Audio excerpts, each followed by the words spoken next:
The Murder of Roger Ackroyd, written by Agatha Christie, produced by Taylor, synthesized by the GenNarrator. Chapter 1. Dr. Shepherd at the breakfast table. Mrs. Ferrars died on the night of the 16th-17th September, a Thursday. I was sent for at 8 o'clock on the morning of Friday the 17th. There was nothing to be done. She had been dead some hours. It was just a few minutes after 9 when I reached home once more. I opened the front door with my latchkey and purposely delayed a few moments in the hall, hanging up my hat and the light overcoat that I had deemed a wise precaution against the chill of an early autumn morning. To tell the truth, I was considerably upset and worried.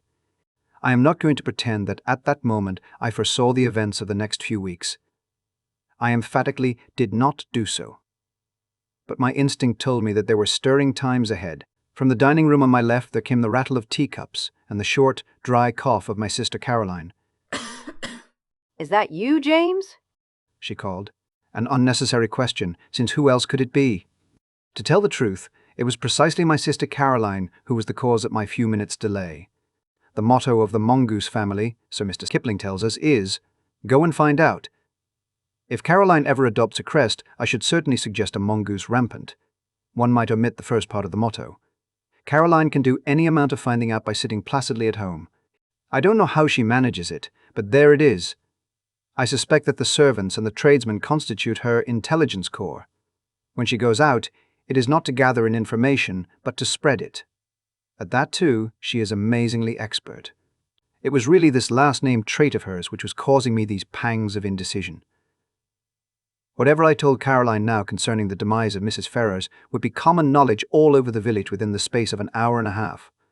As a professional man, I naturally aim at discretion. Therefore, I have got into the habit of continually withholding all information possible from my sister. She usually finds out just the same, but I have the moral satisfaction of knowing that I am in no way to blame. Mrs. Ferrars's husband died just over a year ago, and Caroline has constantly asserted, without the least foundation for the assertion, that his wife poisoned him. She scorns my invariable rejoinder that Mr. Ferrars died of acute gastritis, helped on by habitual overindulgence in alcoholic beverages. The symptoms of gastritis and arsenical poisoning are not, I agree, unlike, but Caroline bases her accusation on quite different lines. "You've only got to look at her," I've heard her say. Mrs. Ferrars, though not in her first youth, was a very attractive woman, and her clothes, though simple, always seemed to fit her very well. But all the same, lots of women buy their clothes in Paris and have not, on that account, necessarily poisoned their husbands. As I stood hesitating in the hall, with all this passing through my mind, Caroline's voice came again, with a sharper note in it. "What on earth are you doing out there, James? Why don't you come and get your breakfast?" "Just coming, my dear," I said hastily. "I've been hanging up my overcoat." "You could have hung up half a dozen overcoats in this time." She was quite right. I could have. I walked into the dining room, gave Caroline the accustomed peck on the cheek, and sat down to eggs and bacon. The bacon was rather cold. "You've had an early call," remarked Caroline. "Yes," I said. "King's paddock. Mrs. Ferrars," "I know," said my sister. "How did you know?" "Annie told me." Annie is the house parlour-maid. A nice girl, but an inveterate talker. There was a pause. I continued to eat eggs and bacon. My sister's nose, which is long and thin, quivered a little at the tip, as it always does when she is interested or excited over anything. "Well?" she demanded. "A bad business. Nothing to be done. Must have died in her sleep," "I know," said my sister again. This time I was annoyed. "You can't know," I snapped. "I didn't know myself until I got there, and I haven't mentioned it to a soul yet. If that girl Annie knows, she must be a clairvoyant." "It wasn't Annie who told me. It was the milkman. He had it from the Ferrars cook." As I say, there is no need for Caroline to go out to get information. She sits at home, and it comes to her. My sister continued, "What did she die of? Heart failure?" "Didn't the milkman tell you that?" I inquired sarcastically. Sarcasm is wasted on Caroline. She takes it seriously and answers accordingly. "He didn't know," she explained. After all, Caroline was bound to hear sooner or later. She might as well hear from me. She died of an overdose of veronal. She's been taking it lately for sleeplessness. Must have taken too much, Nonsense. said Caroline immediately. She took it on purpose. Don't tell me. It is odd how, when you have a secret belief of your own which you do not wish to acknowledge, the voicing of it by someone else will rouse you to a fury of denial. I burst immediately into indignant speech. There you go again, I said, rushing along without rhyme or reason. Why on earth should Mrs. Ferrars wish to commit suicide? A widow, fairly young still, very well off, good health, and nothing to do but enjoy life.